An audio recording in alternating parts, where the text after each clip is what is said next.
Buenas noches, queridas amigas, bienvenidas una noche más a nuestra lectura del Club de Lectura, donde hemos iniciado una nueva temporada de un nuevo libro que nos está llenando de mucho aprendizaje.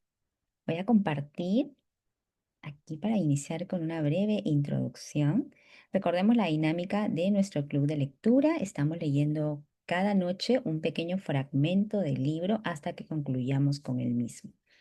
Iniciamos con una introducción, con un tema que nos va a permitir profundizar más en la práctica que día a día nos trae cada lectura. De igual forma, luego leo en vivo el libro y cerramos con un conversatorio sobre los puntos que más han llamado nuestra atención respecto a lo que vayamos aprendiendo. Las recomendaciones para cada noche de lectura, chicas, como siempre, es que ustedes puedan tener su material a la mano, sea su libro físico, su libro virtual, y poder ir guiándose siempre con un puntero, con una regla, tener a la mano un cuaderno de notas también para poder anotar cualquier palabra nueva, cualquier frase, cualquier tema que llame su atención para posteriormente ir investigándolo un poco más. Recordarles que estamos leyendo el libro Cómo hacer que te pasen cosas buenas de Marian Rojas Estapé. Este es el tercer libro que leemos de la autora y el séptimo libro que leemos en el año. Para entrar un poquito en el tema, el libro Cómo hacer que te pasen cosas buenas nos va a hablar, entre otras cosas, cómo gestionar, cómo controlar nuestra vida, pero no mirando para afuera, sino desde nuestro interior, que es lo más importante.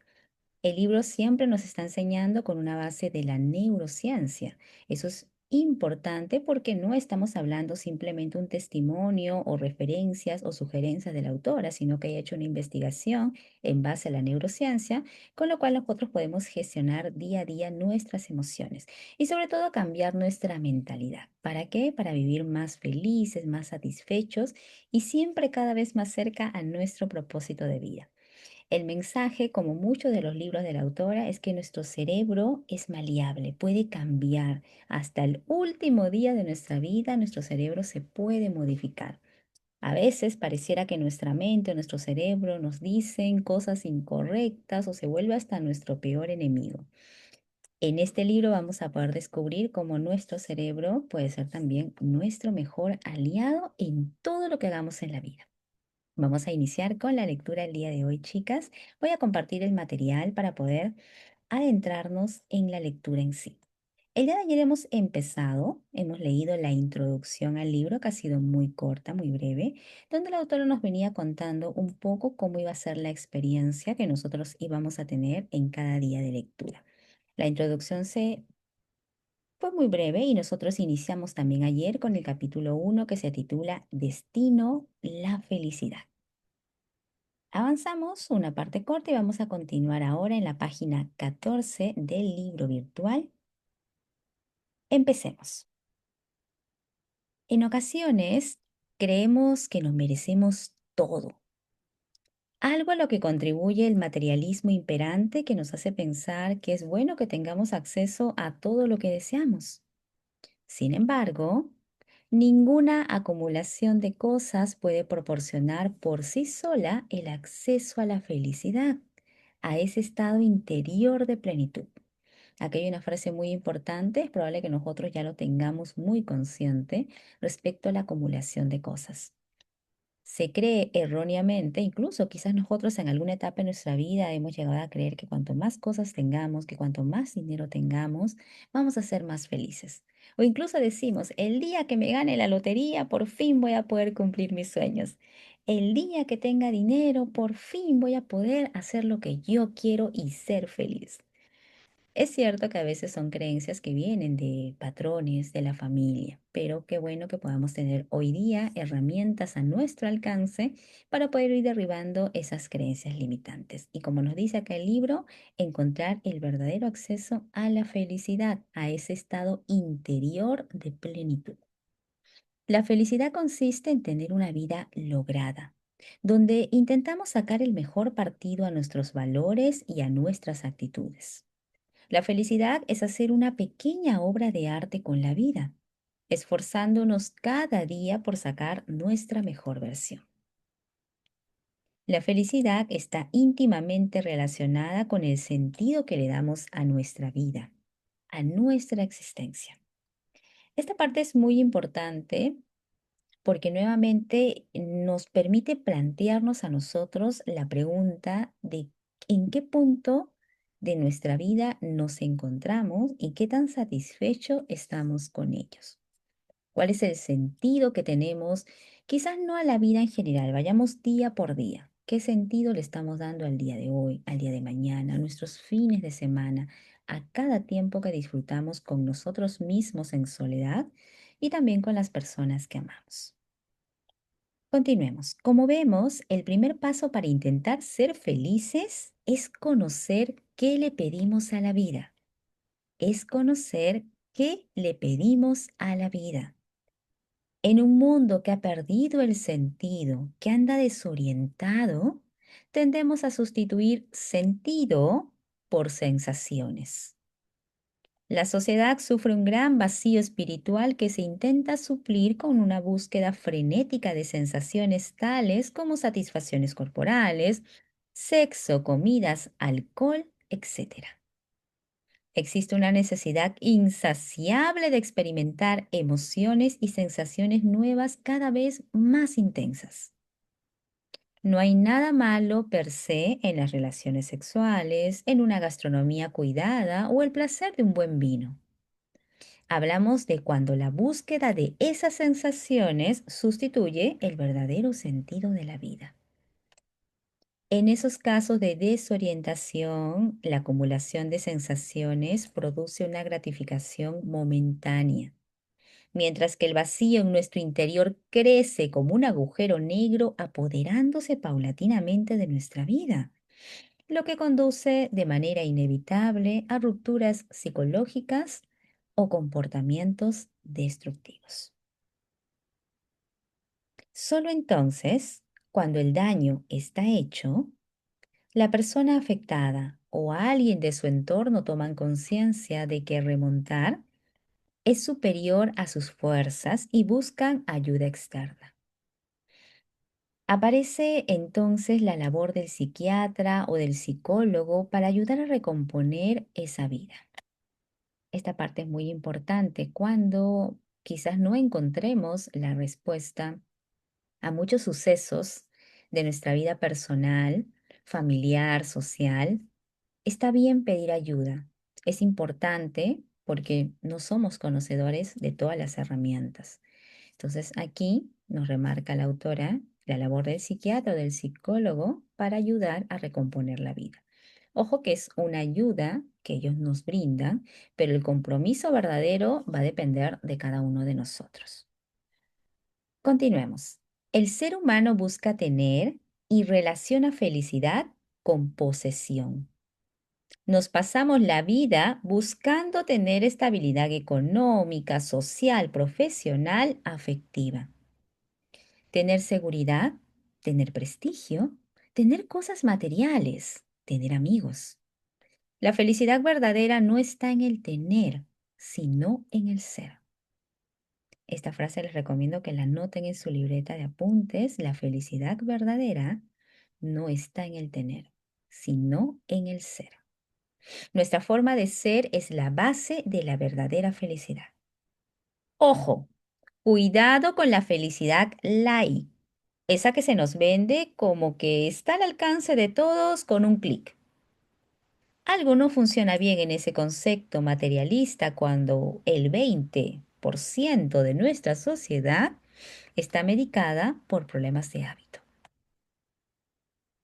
Si acaparar bienes materiales no es la solución para ser feliz, ¿cuál es? En mi opinión, en este mundo tan cambiante y en plena evolución, la felicidad pasa necesariamente por volver a los valores. Volver a los valores. Recuerdo mucho que de niño nos instruyen en el tema de valores y ya conforme vamos creciendo y por la misma sociedad vemos a nuestro alrededor personas tan carentes de valores y perdemos la fe en la humanidad. Personalmente me ha pasado cuando uno mantiene sus valores en pie y vemos alrededor que en el trabajo, que los amigos, que la sociedad no los mantienen. Pero qué importante es volver a los valores como nos remarca el libro. ¿Y qué son los valores? aquello que nos ayuda a ser mejor persona y nos perfecciona.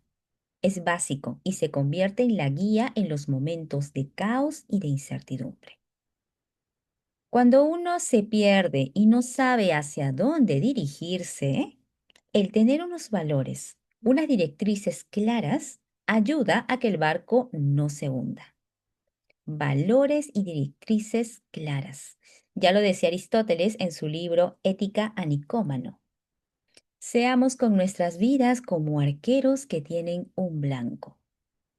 Arqueros que tienen un blanco.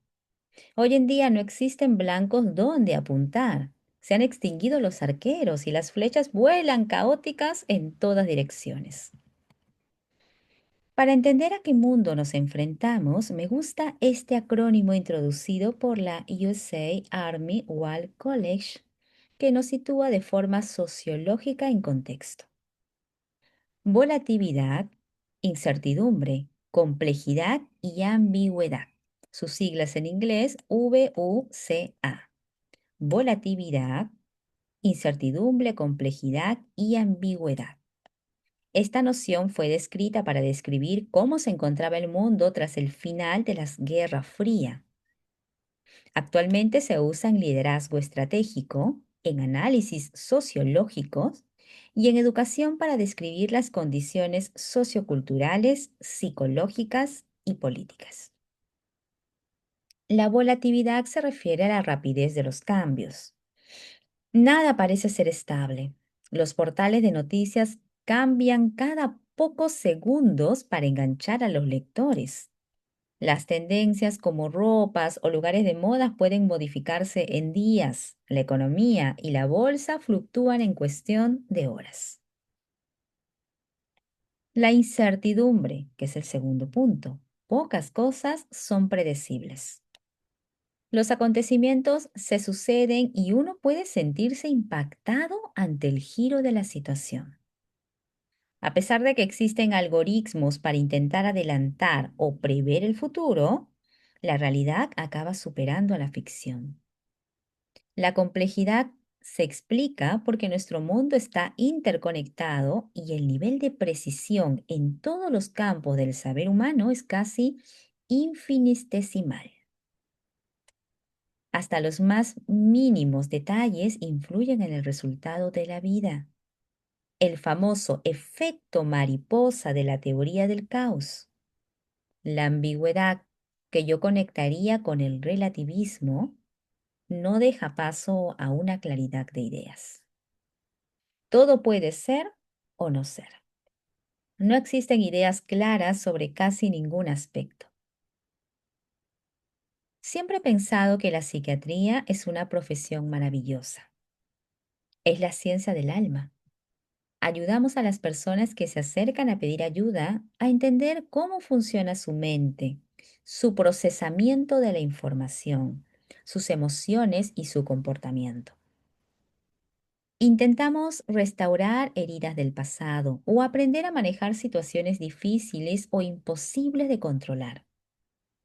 Actualmente existen múltiples libros para aprender a enfocarse mejor en la vida y aprender a gestionar diferentes temas. Como todo, hay que saber filtrar y principalmente encontrar el tipo o estilo que más nos conviene. Los psiquiatras y psicólogos debemos adaptarnos a nuestros pacientes, entender sus silencios, sus momentos, sus miedos, preocupaciones, sin juzgar, con orden y sosiego, sabiendo transmitir serenidad y optimismo. Me fascina entender y saber cómo pensamos, las causas de nuestras reacciones y qué son las emociones y cómo se reflejan estas en la mente. Al final, la felicidad tiene mucho que ver con la manera en que yo me observo, analizo y juzgo y con lo que yo esperaba de mí y de mi vida. Es decir, en una frase, la felicidad se encuentra en el equilibrio entre mis aspiraciones personales, afectivas, profesionales y lo que he ido poco a poco logrando. Esto tiene un resultado, una autoestima adecuada, una valoración adecuada de uno mismo. Miren qué importante esta parte. Para poder llegar a esa felicidad que tanto aspiramos, nos va a llevar como consecuencia a una autoestima adecuada. Una persona que no tiene una autoestima totalmente consciente y valorada, es imposible que llegue a conectar con la felicidad. Así que ese es un punto vital para nosotros cada día más enfocarnos en ese autoconocimiento y en reforzar nuestro amor propio. Vamos a conocer ahora el caso de Mamen. Mamen es una paciente de 33 años. Trabaja como administrativa en una gran empresa. Vive con sus padres con los que tiene una buena relación. Tiene novio, un chico tímido y retraído que la cuida mucho. En su trabajo hay un buen ambiente y de vez en cuando queda con la gente de la oficina. Un día acude a mi consulta. Dice tener la autoestima por los suelos. No sabe explicar la razón y añade. Mis padres me quieren, me gusta mi trabajo, soy una persona con amigos, pero me creo poca cosa. Después de relatarme de forma resumida su biografía, calla en seco y me dice, me da vergüenza estar aquí contando mis problemas a una desconocida. Yo que en principio no tengo nada de qué quejarme. Se levanta, se dirige a la puerta y se marcha. La sigo y le digo que vuelva a entrar. Es mejor que terminemos la sesión porque si ella está triste o a disgusto, es porque algo en su interior no funciona. Por fin se serena y accede a volver a entrar. Miren este ejemplo qué curioso. Quizás en alguna ocasión hemos pasado como mame, teniendo aparentemente todo bajo control. El trabajo, la familia, la pareja, los hijos, un buen ambiente. Y sin embargo, sentirse insatisfecha o sentirse uno mismo no valorado por nosotros, porque ella menciona que se cree poca cosa. Vamos a ver qué le comenta la autora en este caso. Llevamos en terapia 8 meses con Mamen. Está mucho mejor, pero yo sé que todos los días en plena consulta tiene lo que yo llamo su momento. Se agobia, me confiesa. Me da vergüenza estar aquí. Eres una desconocida a la que le cuento mi vida. E intenta marcharse. Le cuesta aceptar que está compartiendo su vida con otra persona. Poco a poco se va dando cuenta y ella misma razona en voz alta los motivos que le hacen tener que resolver ciertos conflictos internos que le impiden crecer. En cualquier situación, a una persona que actúa así, uno puede decirle, no hace falta que vuelvas. Ya cuando te sientas cómoda, llamas y me pides una cita. Pero acepto su instante y sin juzgar, sigo la consulta como si no hubiera dicho nada. Precisamente tocando el tema de la autoestima, vamos a leer este capítulo que se titula Autoestima y felicidad. La autoestima y la felicidad están íntimamente relacionadas. Una persona en paz, que tiene cierto equilibrio interior y que disfruta de las cosas pequeñas de la vida, normalmente tendrá un nivel de autoestima adecuado. Personajes sin problemas de autoestima. Vamos a conocer aquí el caso de Miguel de Unamuno, que es un autor, por cierto. Miguel de Unamuno fue uno de los grandes autores de la generación del 98. Poseía una personalidad campechana y cercana conocida por todos. En una ocasión fue condecorado con la Gran Cruz de Alfonso V el Sabio, Alfonso X el Sabio, entregada por el mismísimo rey Alfonso XIII.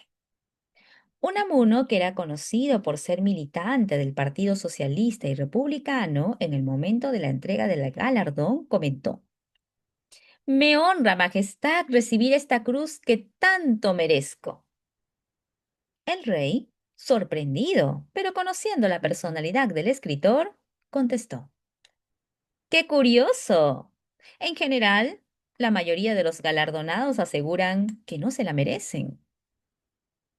Unamuno, con su habitual cercanía, respondió sonriendo: Señor, en el caso de los otros, efectivamente no se la merecían. Qué interesante esta anécdota. Acá voy a hacer una pausa para que podamos adentrarnos en este ejemplo, muy curioso, corto además, porque a veces sucede que efectivamente nosotros no reconocemos que nos merecemos las cosas buenas que nos pasan o lo tan bueno que somos. En algunas ocasiones alguien nos dice, oye, pero qué bien lo hiciste. Y nosotros decimos, no, no fue nada, fue cualquier cosa. O alguien nos dice, oye, mira, qué bien te salió este trabajo, esta acción, qué bueno lo hiciste. Y nosotros respondemos, no fue nada. Y seguimos desmereciendo lo bueno que somos. Inclusive cuando halagan algo nuestro, incluso puede ser algo físico, qué bonita te has peinado, qué bien se te ve. Dicen, no, pero si me puse cualquier cosa, estoy toda desordenada. Tendemos, por patrones inconscientes, a desmerecer lo que nosotros somos. No quiere decir que inflemos nuestro ego al infinito y digamos, sí, yo soy lo máximo, sino que tengamos ese amor de propio muy, muy sólido, como pasa en el ejemplo de Miguel de Unamuno, que efectivamente él dice que sí se lo merece. Cuando ustedes le hagan un cumplido o recibamos algún premio, algún reconocimiento, algún favor, agradezcamos primero y segundo, dijimos, sí, efectivamente me lo merezco, he trabajado mucho por ello y me siento orgullosa de lo que tengo y de lo que soy. Ya cuando comenzamos a cambiar, nosotros ya lo sabemos, cómo nos hablamos, todo alrededor empieza a cambiar y también las personas que nosotros atraemos. Me gusta mucho esta historia, no la conocía. Importante poder hacer esta reflexión. Continuemos ahora con la felicidad y el sufrimiento. Qué curiosa mezcla, felicidad y sufrimiento. Se dice que uno no sabe lo que es la felicidad hasta que la pierde. Ante el dolor, el sentimiento, el sufrimiento, el duelo, los problemas económicos, ahí nos sale de dentro. No soy feliz. ¡Qué sufrimiento! ¡Qué mala suerte la mía! En esos instantes nos cuesta vislumbrar momentos de felicidad de nuestro pasado, a apreciar destellos de alegría que nos llenaban en algún momento. La vida es un constante volver a empezar. Qué bonita frase. La vida es un constante volver a empezar, un camino donde uno atraviesa situaciones alegres o incluso instantes de felicidad, pero también momentos difíciles. Para ser feliz hay que ser capaz de rehacerse en lo posible de los traumas y las dificultades. La razón es sencilla. No existe una biografía sin heridas. Las derrotas y cómo encajarlas son lo más decisivo en cualquier trayectoria. El ser humano a lo largo de toda una vida atraviesa momentos muy exigentes y difíciles, por lo que no podrá ser feliz si no aprende a superarlos, o al menos a intentarlo. Como psiquiatra en consulta, he tratado toda clase de traumas y soy consciente al redactar estas líneas de que existen biografías muy duras, algunas mucho más que otras. Hay aspectos ajenos a nosotros que no podemos cambiar.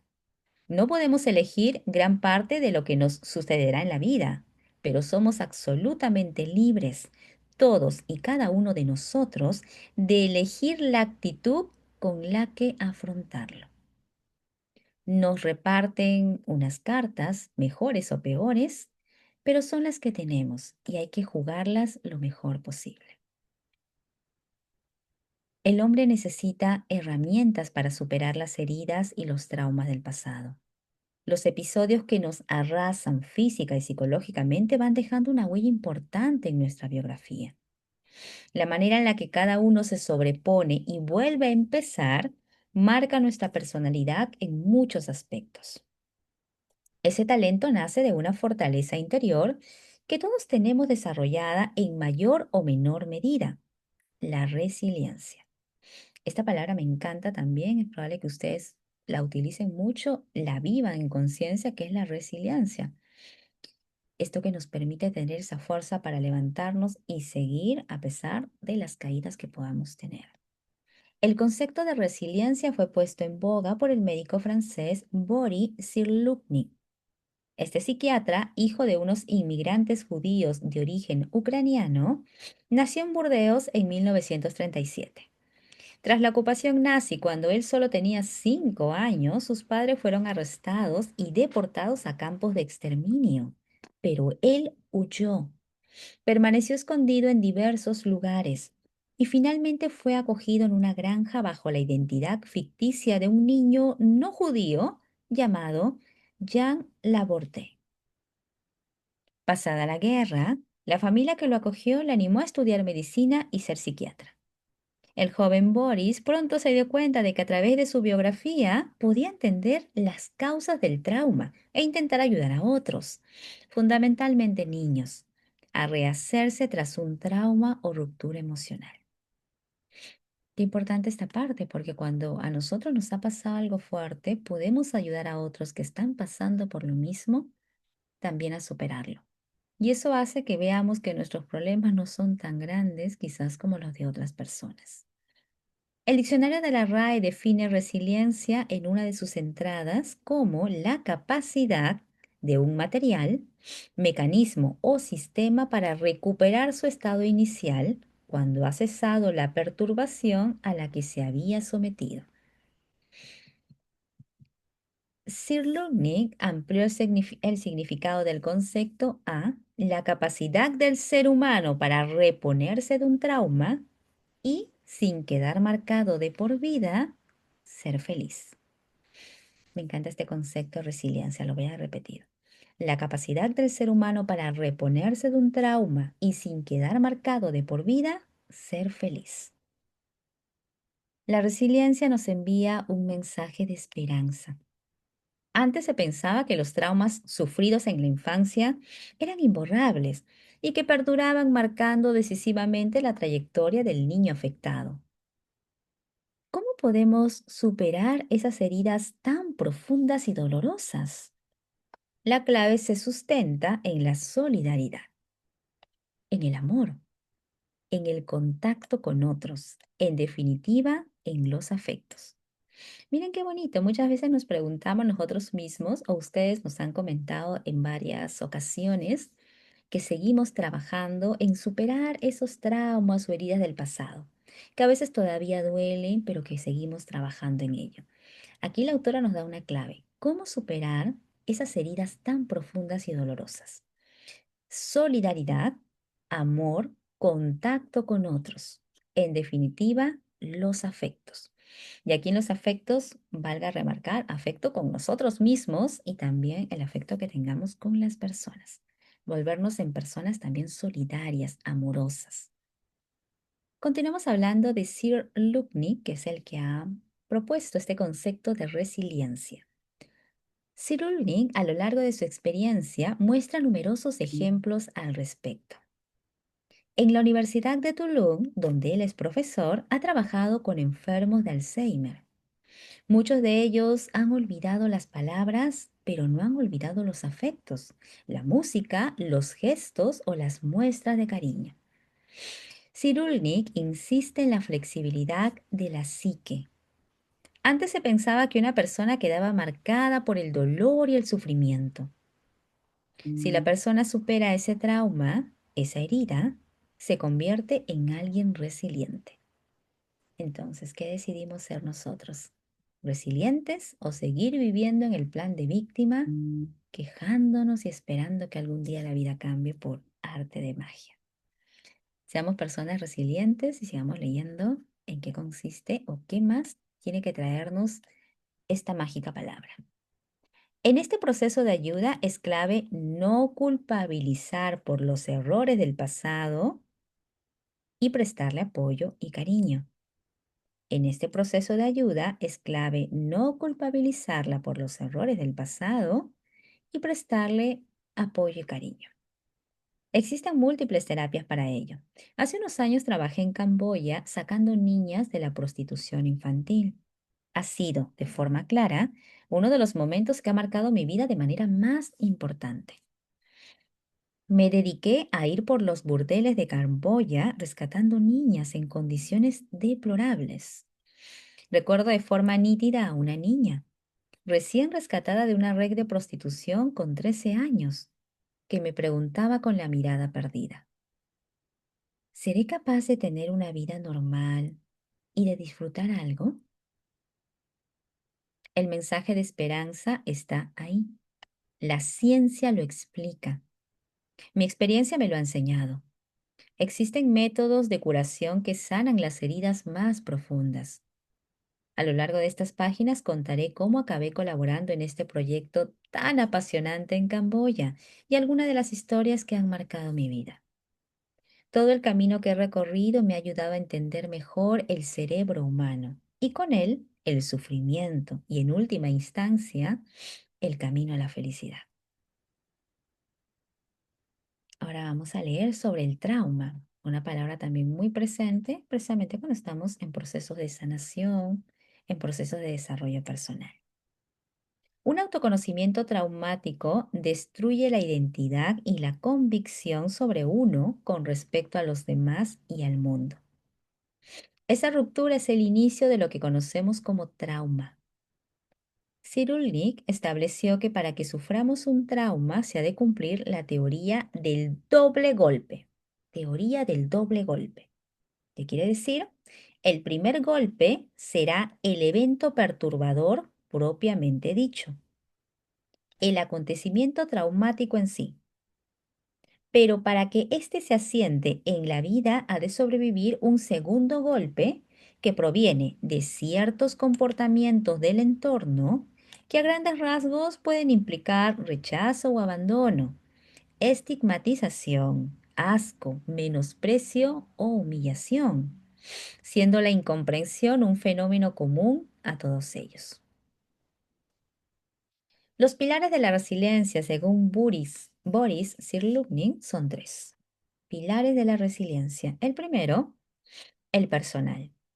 Contar con herramientas interiores desde el nacimiento. El apego seguro es una de las prevenciones más potentes que existen para superar un trauma. El segundo pilar es el contexto familiar y social. El tipo de apoyo que otorgan los cuidadores, padres y figuras de apego. Estos son clave para sobreponerse a un trauma doloroso. Aquí entra en juego el segundo golpe de forma importante. Y el tercer pilar es el contexto social. Es decir, contar con el apoyo social y legal en esos momentos, el apoyo de la comunidad, mitiga el trauma y fortalece a la víctima. Cyrulnik dice, imagínese que un niño ha tenido un problema, que ha recibido un golpe y cuando le cuenta el problema a sus padres, a estos se les escapa un gesto de disgusto, un reproche. En ese momento ya han transformado su sufrimiento en un trauma.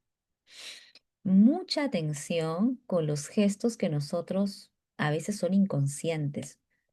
El 90% de nuestros gestos, por no decir la totalidad de nuestros gestos, son inconscientes y están muy ligados a nuestros patrones del pasado. Si en efecto, como pasa aquí con este ejemplo del niño, desde niños hay algo que no nos gusta, sea algún tema emocional, incluso algún tema tangible, y alguien nos lo cuenta y nosotros quizás no le decimos que está mal, pero nuestra cara ya dice otra cosa, nuestra corporalidad dice otra cosa. Así que mucha atención cuando alguien nos cuenta un problema o algo que les disgusta. Escucha activa sin juzgar con palabras y sin juzgar con el cuerpo también. Aquí nos habla de algo tan banal como un gesto de disgusto, que en el caso de los padres de este niño del ejemplo, fácilmente ha sido automático, ni siquiera lo han pensado y cuando han reaccionado, ya lo hicieron. Y es ahí que se genera esa transformación del sufrimiento en un trauma.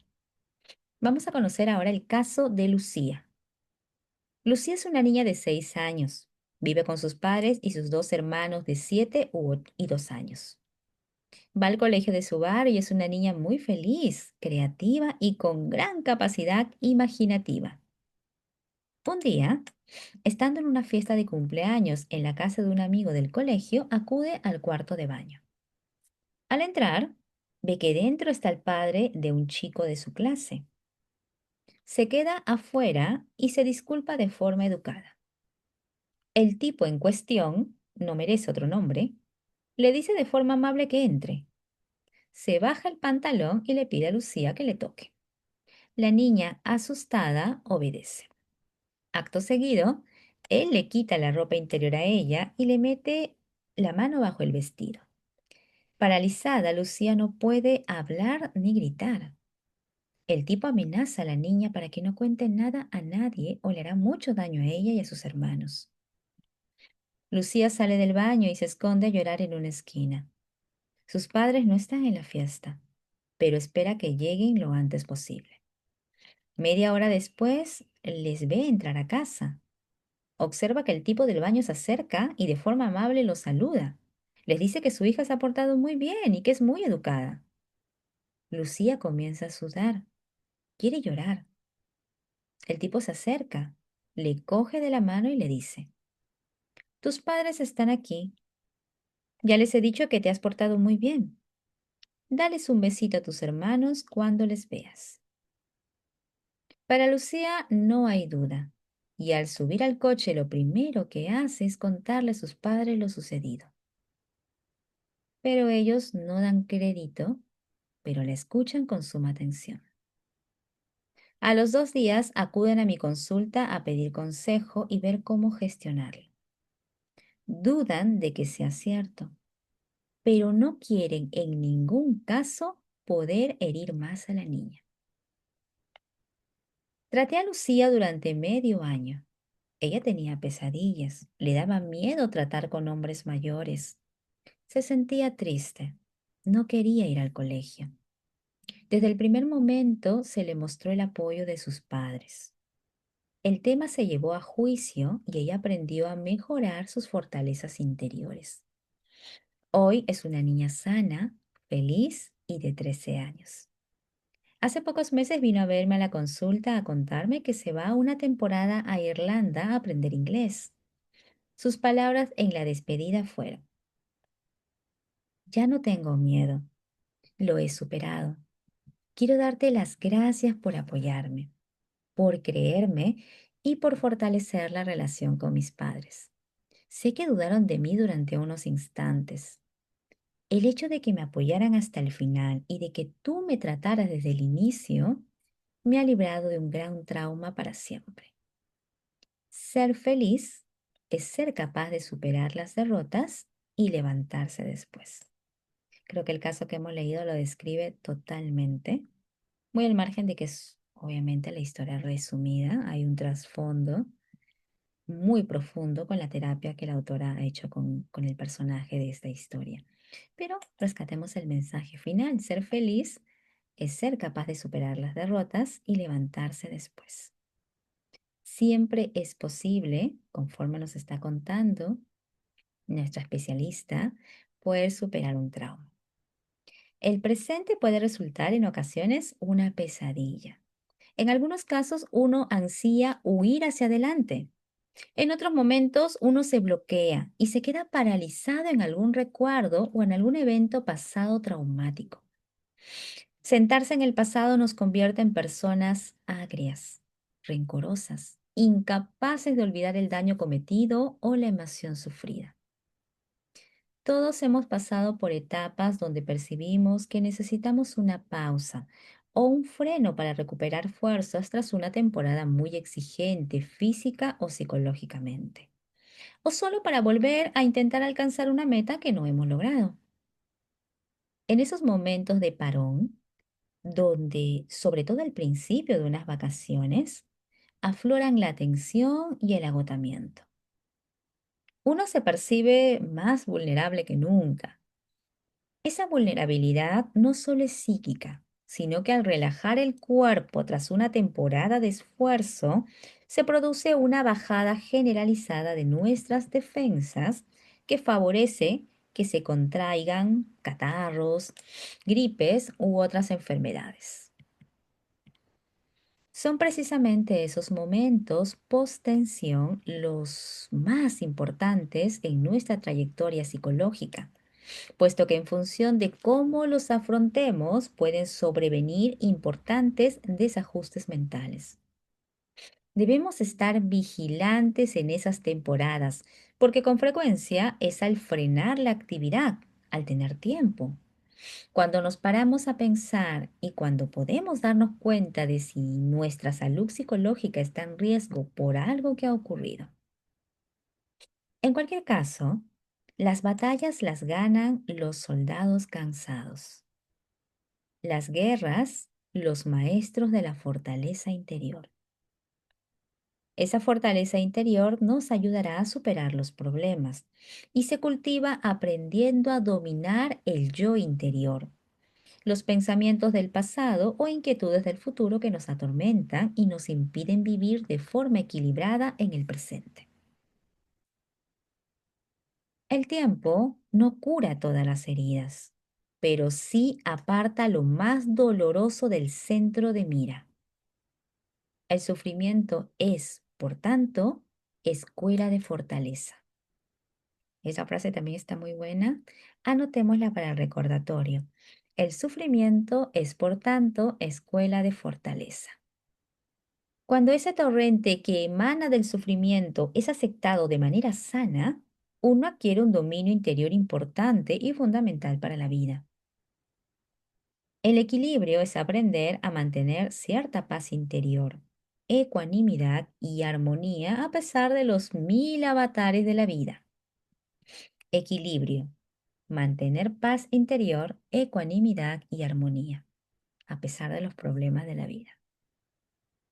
Tras el golpe, hay que retomar las riendas de la propia vida para alcanzar el proyecto de vida que uno tenga trazado. Ser señores de nuestra historia personal. Lo sencillo es actuar en las distancias cortas, vivir limitándonos a reaccionar a los anárquicos impulsos externos que nos afecten, dejándonos llevar. Lo deseable, aunque complejo, es diseñar la vida con objetivos a largo plazo. De modo que, aunque algo nos desvíe, podamos redirigirnos hacia nuestra meta. Quien no tiene ese proyecto, quien no conoce en qué se quiere convertir y que no encuentra sentido a la vida, no puede ser feliz. Esta frase, qué importante tenerla siempre presente. Tener un proyecto. Quien no tiene un proyecto, y acá hablamos de proyecto de vida en general. Quien no conoce en qué se quiere convertir o en quién se quiere convertir y no encuentra sentido a la vida, pues no puede ser feliz. Así que son tres pilares que sería importante que cada día vayamos afianzando más ese proyecto de vida que tenemos, en quién nos queremos convertir y en poder encontrarle un sentido a la vida. Si no, nunca vamos a poder ser felices. La solución no está en las pastillas. La medicación es clave para momentos de bloqueo donde el propio organismo es incapaz de recuperarse por sí solo o cuando las circunstancias son tan adversas que precisamos de un apoyo para no derrumbarnos. La medicación regula las sustancias elevadas o bajas del cerebro. No suplanta la función cerebral o anímica, pero permite que puedas sentir o realizar esa función cuando ésta te falla. La medicación ofrece soluciones, pero existe otra terapia que es efectiva y ayuda, la actitud del médico. Unas palabras de aliento, una escucha real y verdadera, poseen un efecto de curación importante. Y eso se aplica creo que para todos nosotros. Es cierto que nos sentimos muy a gusto cuando el médico que nos toca es amable, es atento, y al contrario, cuando hay médicos muy serios o que a veces son quizás muy estrictos y no esbozan ni una sonrisa, como que ya no queremos regresar con ese especialista por más bueno que pueda ser. Y al contrario, cuando encontramos un médico muy atento, muy preocupado también de cómo estamos, pues la conexión y la recuperación del paciente es mejor. Y eso también se aplica para todos nosotros, palabras de aliento, escuchar realmente a las personas de manera real, de manera verdadera. Quiere decir dejando cualquier distracción y enfocándonos en esa persona. Eso genera un efecto de curación importante para todos nosotros. Justo aquí vamos a hablar luego de la actitud del médico alivia el dolor. Un artículo publicado en mayo del 2017 en The Journal of Pain trataba sobre la importancia de la actitud del médico en las consultas. Se ha demostrado que si un paciente acude con confianza al médico, la sensación de dolor disminuye. El médico actúa como si fuera un placebo. Por ejemplo, ¿qué sucede si el médico veranea en el mismo sitio que tú o tiene los mismos gustos? Elizabeth Lossin, investigadora del estudio de la Universidad de Miami, observó que el sentimiento de conexión social, educativo, cultural o religioso ayuda a que el dolor no sea tan elevado en el paciente. Si una persona acude al doctor y siente que algo o alguien va a mitigar su dolor, esa sensación de confianza tiene un efecto positivo. El cerebro, ante ese pensamiento de alivio y esperanza, libera sustancias químicas tipo endorfinas que palían su dolor. ¿Cuántas veces sucede que cuando alguien acude a un médico de confianza, a su terapeuta de siempre o a un especialista de sus dolencias, tras explicarle las molestias, nota de forma automática una mejoría de los síntomas? A mí me ha pasado también. El médico debe ser persona vitamina para sus pacientes. En un mundo como el de hoy, donde existe un sistema sanitario abarrotado, esto no es fácil. No hay tiempo. Muchas veces es más sencillo, práctico y eficiente curar los síntomas con pastillas. A veces bastan una sonrisa, un comentario positivo o una frase esperanzadora sobre el desarrollo de la enfermedad. Y esto es cierto, justo ayer comentábamos cómo existen en las unidades de pacientes oncológicos estos grupos, asociaciones, profesionales que se dedican al tema del clown y cómo visitan a los pacientes desde niños hasta adultos en distintas fases y ese shock de energía, esa ser persona vitamina, como lo refiere el libro, hace que los pacientes puedan recuperarse de los dolores que tienen en ese momento. Es vital que el médico sea ese respaldo también emocional. Es por eso que el tema de la comunicación, el tema de la empatía se tiene que desarrollar en todos los rubros habidos y por haber. Vamos a quedarnos hasta aquí en la lectura del día de hoy, chicas, para conversar un poco ahora de qué hemos aprendido de lo leído el día de hoy. Poder conversar también acerca de aquellos aspectos que han llamado nuestra atención, que quizás ha quedado alguna duda, y poder ampliar el aprendizaje de la lectura de hoy. Voy a terminar la grabación de la lectura para continuar en nuestro conversatorio.